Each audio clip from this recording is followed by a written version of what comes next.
Takot na ba kayo, mga boss? Nakakatakot, no? Natakot na ako. Buwan yung ilaw. Nakakatakot. Masyadong madilim. Nakakatakot. Natakot sila. May Ninja Turtle.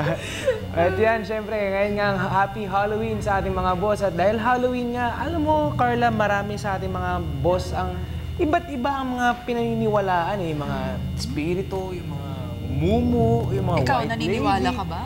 Ito nga ang maganda dyan eh. Kasi parang hirap naman paniwalaan talaga kung totoo nga yung ngayon dahil sinasabi nila, nakikita mo daw sa picture, lumalabas daw, naramdaman daw. Kaya importanteng mabigyan linaw yan. Kaya ngayong umaga, kasama natin ang renowned na psychic na si Kuya Danny at Yenza. Magandang umaga, Kuya Danny. Good morning po sa inyo lahat mga kaibigan. Magandang umaga. At higit sa lahat po ng mga nanonood. Sana manood kayo sapagkat ang gagawin ni Sandro at ang pinakamaganda rito i-reveal namin kung ano ang nasa likod ng mga espiritu at kaluluwa. Yan, so I guess, di ba, talagang mabigat ang pag-uusapan natin ngayon dahil ito ang season na kung saan marami ang nagkakaroon ng mga takutan sa mga espiritu, mga haunted, yan. Kuya Danny, ano ba ang katotohanan na nakikita nyo dito bilang isang psychic? Tagal na panahon na pag-aaral ko bilang isang psychic dito sa mga multo na to. Lahat ng klase ng multo Kasi maraming mga tao nakakakita ng multo na pag itinurong ganyan sa hangin, yung nagpapaliwanag ng multo, hindi niya alam kung anong klase yung multong itinuro niya. Ang tanong, ilan bang klase ang multo? 4 po. Yan po ay nasasakupan ng 4 na haligi ng mundo. Mga elements, kumbaga. 4 elements. Ito po ang lupa, hangin, apoy, tubig. Pero ang multo po ay hindi po patay.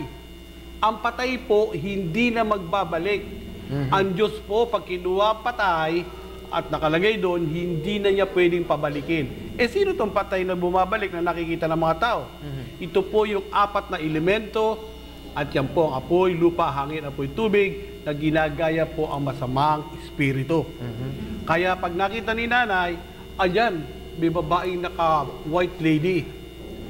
2 beses po yan sasabihin.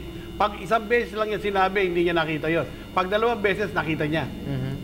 Ang white lady, nakadikit po sa mata niya. Wala po doon sa taas. Hindi doon sa mata, sa inay ng mata. Oo. Parang nilalagay sa mata. Parang kumbaga contact lens na ano. Yan po. Hangin po ang white lady. Pag nakita niyo po ang apoy, yun naman po ang tinatawag natin na elemento ng apoy, yung San Telmo. Pag sa tubig po, yun po ang pinakagrabe sa lahat. Kumpleto po yun, may mga barko. Kumpleto ng accessories yun. Kaya lang, hindi ka na makakaligtas. Kumbaga sasakupin ka kasi tubig. Sasakupin ka. At yun sa lupa naman po, yun mga tinatawag natin mga nuno. Pero never pong bumalik ang patay.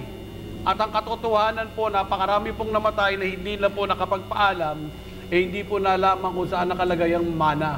Hanggang naglaban na po sa husgado at hindi po naipaliwanag ng patay kung kanya niya ibibigay. Meron na ba kayo narinig na kaso na pinukpok ng husgado, may patay na dumating at itinuro yung kanyang kayamanan na ibinili sa kanyang anak? Sabi daw kasi pag merong hindi daw nagawa ang isang tao at itong tao to ay namatay, babalikan niya.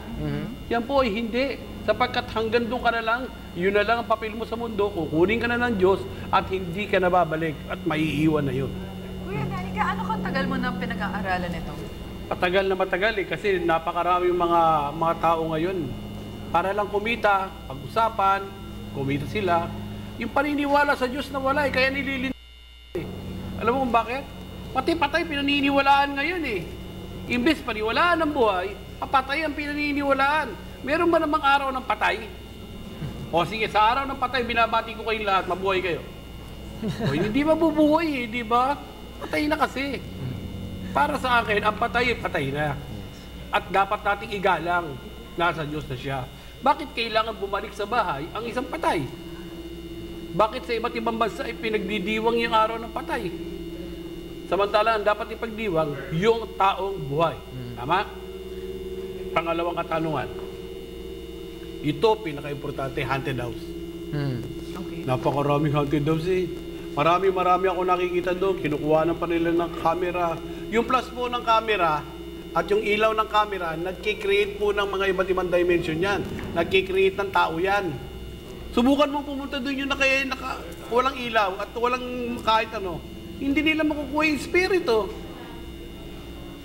Pero sinasabi po nila yung mga, di ba, pag may picture, tapos meron yung mga bilog-bilog, Mga orb. yun daw yung mga espiritu. Totoo po ba Andiyan to? po ang mga kameraman natin. May mga kuha po ang mga kameraman natin na meron din yan. Paano yan? May multo.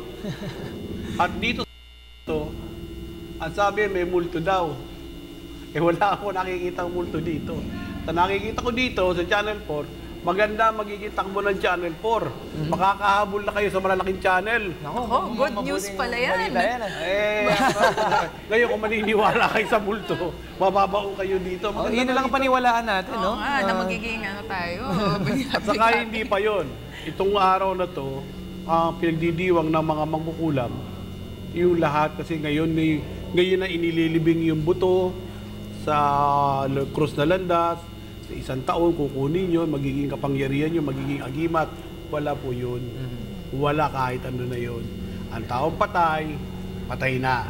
Kaya kung patay na po papa at mama ninyo, pagdasal nyo na lang, sapagkat yun na lang ang pagiging pinakamagandang magagawa natin sa patay. Yung mga espiritu na lang yan. Kumbaga maganda yung point rin ni Kuya Danny dito na kumbaga nawawala yung faith ng tao sa Diyos na imbis na tayo maniwala at magdasal sa Diyos, pinaniniwalaan natin yung mga encanto, yung mga spirito, yung mga monsters. Kumbaga, parang nawawala yung focus natin dahil alam naman natin na sabi nga ng Diyos na parang thou shall only have one God and we should believe in this with all our faith. Pero sabi ni Kuya Danny, kaya daw nangyayari mga lindol na ganito dahil nagagalit ang Diyos dahil nawawala ang paniniwala. Ito, Carla, history kay Kuya Danny, nabalitaan ko na marami na kayong na-foresee na mga ganitong mga pangyayari in the past. July 16 earthquake, I'm the one who predicted. Nilagay ko sa dyaryo, Manila Inquirer. Ngayon ulit, itong taon na to, ako din po ang nagsabi na lilindol po. Pilipinas ang napakalakas. Lumindol na nga po. Sabi nga ho sa akin ng Philbox, dumadami daw ang mystery ngayon. Sabi ko, ang mystery, yung mga tao nagsasalita nang walang ebidensya. Di ba sa korte, pag wala kang ebidensya, wala? Ako, pwede ko ilahad lahat ng ebidensya. Isinulat ko ang mga taga-Philbox nga na lumabas yung mga article ko. Ngayon ko nilang inilalabas sa kanila. Sila na lang ngayon nagsasalita kung ano-ano sinasabi nila Meron pa talagang dadating na isang napakalakas sa lindol. Ito wawasakin niyang MOA na yan Iwawasa out siya katulad ng Japan So dito na po sa Metro Manila. Metro Manila na. Pero paano po ninyo, kumbaga sabi niyo pinresent niyo nga po sa FIVOX ang inyong information, ano po yung mga kumbaga pag-aaral na ginawa niyo para po maka-lead kayo into this Sandro, yan. Alam mo kung bakit? 7-7 lang ang bilang Wala namang iba 7-7? 7-7. Itong araw lang ginawa ang mundo. Pito rin ang butas ng mukha mo. Pito-pito lahat. At magpapatawad ng pito-pito. Pito-pito lahat yan. Itong mabilis ngayon ang panahon no? At hindi lang yun. Pito-pito pa din ang mga relasyon. Alam niyo ba ngayon lang kayo makakakita ng relasyon, pito-pito? Paano po? Ano bibigay sabihin ng relasyon na pito-pito? 7 minuto, 7 oras, 7 linggo, 7 buwan, at 7 taon. Yung mga artista natin, lumabot pa ng 7 taon.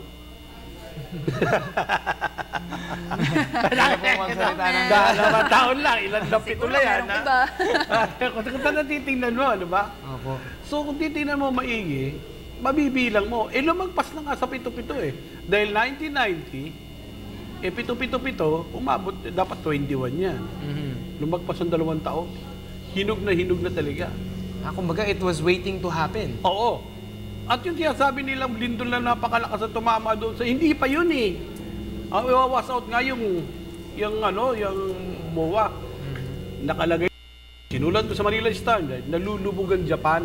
Kinausap nga ako ng Japanese Opo. Sabi sa akin, how did you know? O ngayon pa lang, di mo, winas out na sila. Nagkaroon nga ng tsunami. Yung tsunami? Oo. Sinulat ko pa yan. At ngayon, at mag-isibang bansa, ini-entertain ako. At than Russia, Amerika, na at iba't ibang bansa na kumukuha ng prediction ko.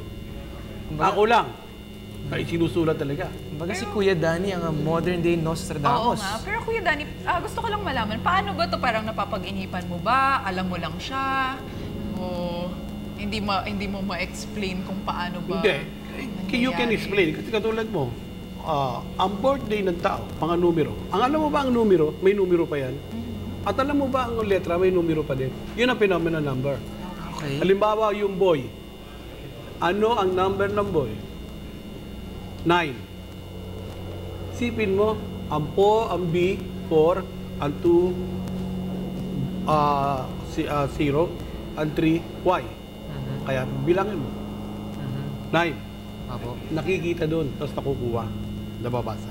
Okay. So, Channel 4. Ang Channel 4 nyo, kung titingnan sa phenomenon number niyan, 3. Ano ba? Ano ibig sabihin ng 3? Ano po? Career. So ano po ibig sabihin nun para sa Channel 4? Baka pwede niyo po kaming bigyan ng konting Oo nga. prediction tungkol sa Channel 4 Kung pumunta at ako sa aming dito lahat programa. sa Channel 4, may sarado yun eh. Ilang Oo. beses na ba ako pumunta dito? Doon kami napunta doon, kung saan kami napunta. Ang Channel 4 lumalaban na ngayon sa Channel 2, sa Channel 5, sa Channel 7. Maganda na ang Channel 4. Ang mga nangangasiwa dito, magagaling na. Kaya nga yung bad, inalis. O ay bad. Yung bad. Hindi bad elements ha. Yung bad person. O, wala na ako sinabi. Okay? okay.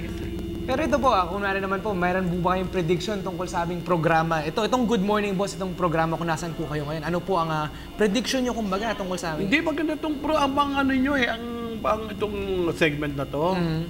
Kasi ang segment ninyo, lahat ng bagay na nagaganap, walang holds bar.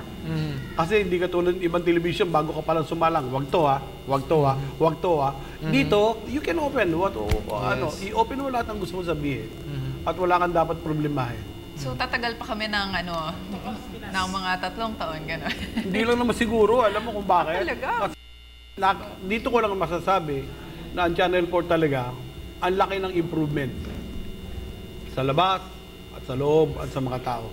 Hindi na ganun kung katindi at nakikita ko na maganda. Maging lightning ninyo, pati sidings ninyo. Pag nakikita ko ibang channel, ganitong kalalaki, mas malalaki pa kayo. Parang nakikita natin yung mas gagabo, maganda ang dadating na araw. Alright. Okay. Kuya Danny, siguro panghuli na lang para sa ating mga manonood ngayong umaga, inyong huling mensahe po para sa kanila. Pero kung mabatiin mo na to. Sige po, Sandali go lang. ahead po. Si Kapitan Jerry po ng Batangas at saka si Paring Hour po ng si Bong Nino at saka si Emily Pamplona at ang PAMAS President namin si Eloy Padua. At Paring Eloy, mabuhay ka. At sa huli po masasabi ko lang, mas maganda po mga kaibigan, maniwala kayo sa Diyos kaysa maniwala kayo sa multo na pinagsasabi ng mga tao. At hindi nyo dapat pinaniniwalaan ng isang bagay na lalo na walang katotohanan. Imbis sa Diyos kayo magdasal, pinagdadasal nyo patay. Masama po yun. At masama pong tumawag sa patay. Ito po ang sampol. Inay, kung nasaan ka man, tulungan mo ko. Hindi po pinakikinggan ng Diyos. Masama pong magdasal. Magdasal po kayo sa Diyos para sa nanay ninyo. Marami pong salamat.